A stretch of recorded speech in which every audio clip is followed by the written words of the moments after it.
नमस्कार। इस बार जो खरमास है वो कब हो रहा है शुरू? मार्च की किस तारीख से लग रहा है खरमास? खरमास में हमें क्या करना चाहिए और क्या नहीं करना चाहिए, इस विषय पर हम चर्चा करेंगे। जो इस बार खरमास है वो मार्च महीने की 15 तारीख से लग रहा है, यानी 15 मार्च को खरमास की शुरुआत हो रही है। इस दिन जो सूर्य भगवान होते हैं वो कुंभ राशि से निकलकर मीन राशि में प्रवेश करेंगे रात्रि में 1 बजे के आसपास। तो 15 तारीख से खरमास की शुरुआत हो जाएगी। अब हम जानेंगे कि खरमास में हम क्या कर सकते हैं और क्या नहीं कर सकते हैं। पहले हम बात करेंगे कि खरमास के दौरान हमें क्या क्या करना चाहिए। खरमास का महीना पूजा पाठ आदि के लिए बहुत ही पवित्र महीना है। इस दौरान अगर जप तप और पूजा ध्यान किया जाता है तो उसका कई हजार गुना फल मिलता है। इस दौरान आप भगवत गीता, रामायण और विष्णु सहस्त्रनाम जैसे पाठों को आप कर सकते हैं। और इसमें सूर्य की उपासना का भी विशेष महत्व होता है। पूरे 1 महीने आपको नित्य सूर्य को जल देना है। और जो लोग सरकारी या गवर्नमेंट जॉब की तैयारी कर रहे हैं उनके लिए सूर्य की उपासना अति फलदायी होती है। अगर आप गवर्नमेंट जॉब के लिए प्रिपरेशन कर रहे हैं तो आप आदित्य हृदय का स्रोत का पाठ भी साथ में कर सकते हैं। जल देने के लिए आपको कुछ बातें ध्यान रखनी है। जो लोटा होगा वो तांबे या पीतल का हो, उसमें रोली, गुड़, थोड़े से चावल और लाल फूल डाल लेंगे। और जो लोटा होगा उसको सर से थोड़ा ऊपर रखते हुए आप जल अर्पित करेंगे। और जल अर्पित करते समय कोई पात्र आपको नीचे रख लेना है, जिससे जो पानी के छींटे हैं वो आपके पैरों पर न गिरे बल्कि उस पात्र में गिरे। तो सूर्य भगवान की मर्यादा का आपको ध्यान रखना है। ओम घृणी सूर्याय नमः इस मंत्र का आप जाप कर सकते हैं। इसके अलावा अगर आप इस पूरे महीने भगवान विष्णु की आराधना करते हैं तो ये अति उत्तम है।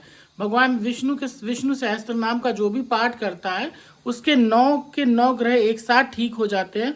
जो भी दोष वगैरह होते हैं 9 ग्रहों से जुड़े हुए, क्योंकि भगवान कृष्ण के या राम के या विष्णु की बात करें तो जो अवतार हैं किसी न किसी ग्रह से जुड़े हुए हैं।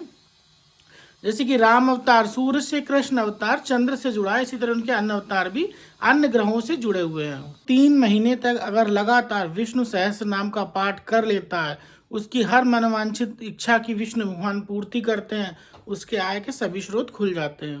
कहते हैं खरमास के दौरान किए जाने वाले दान का विशेष महत्व होता है। अन्न दान, वस्त्र दान और धन के दान का करने से आपके सभी पाप और दोष दूर होते हैं और आपको पुण्यों की प्राप्ति होती है। खरमास के दौरान तुलसी माँ की पूजा का भी विशेष महत्व है। आपको सुबह शाम तुलसी को जल अर्पित करें और दिया आदि दिखाकर उनकी आरती करें, जिससे आपको माँ तुलसी की कृपा भी प्राप्त होती है। के दौरान हमें क्या नहीं करना चाहिए, क्योंकि खरमास के दौरान जो सूर्य भगवान है वो मीन राशि में रहते हैं, सूर्य की गति धीमी हो जाती है। इस समय हमें कोई भी शुभ कार्य नहीं करने चाहिए। गृह प्रवेश, मुंडन, सगाई, नई दुकान खोलना, इन्वेस्टमेंट करना या कुछ भी शुभ कार्य जो नया हो वो आपको नहीं करना चाहिए। इन दिनों टालना चाहिए। कुछ लोग कह रहे हैं कि इन दिनों नवरात्र तो इतना शुभ समय होता है। हाँ, नवरात्रि है पर फिर भी इस समय खरमास भी लगा हुआ है। तो मेरी सलाह तो यही है कि इस दौरान आपको कोई भी शुभ कार्य नहीं करना चाहिए। आप जो खरमास है वो 15 मार्च से लेकर 14 अप्रैल तक रहेगा। इस दौरान आपको कोई भी शुभ कार्य नहीं करने हैं।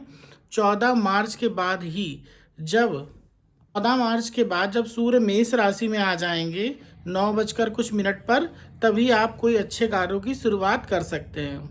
वो अच्छी चीज़ें हैं इस खरमास के दौरान। पहली है कि इस समय गुरु मार्गी हो गए हैं, तो जो लोग एजुकेशन, ऑकल्ट क्षेत्र या कुछ भी नया सीखना चाहते हैं उनके लिए बहुत ही अच्छा क्षेत्र है। और जो शुक्र है वो भी मालव्य योग बना रहे हैं। तो अगर इस दौरान आप श्री सूक्तम का पाठ करते हैं 1 महीने तक और लक्ष्मी जी को इत्र आदि अर्पित करते हैं तो माँ लक्ष्मी की कृपा से आपके कुछ न कुछ काम अवश्य ही बनेंगे।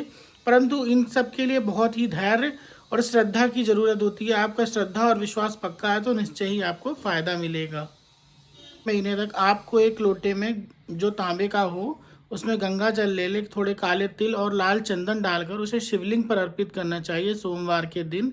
तो 4-5 सोमवार अगर आप इनको अर्पित कर लेते हैं तो भगवान शिव की कृपा से आपके जो ग्रह दोष बाधा है जिनकी वजह से आपके कार्य रुक रहे हैं वो सारी रुकावट दूर होंगी और आपके कार्य अवश्य ही पूर्ण होंगे। एक और उपाय है, रविवार को छोड़कर बाकी सभी दिन आप पीपल के पेड़ में मीठे दूध को अर्पित करते हैं और नमो भगवते वासुदेवाय का जाप करते हैं।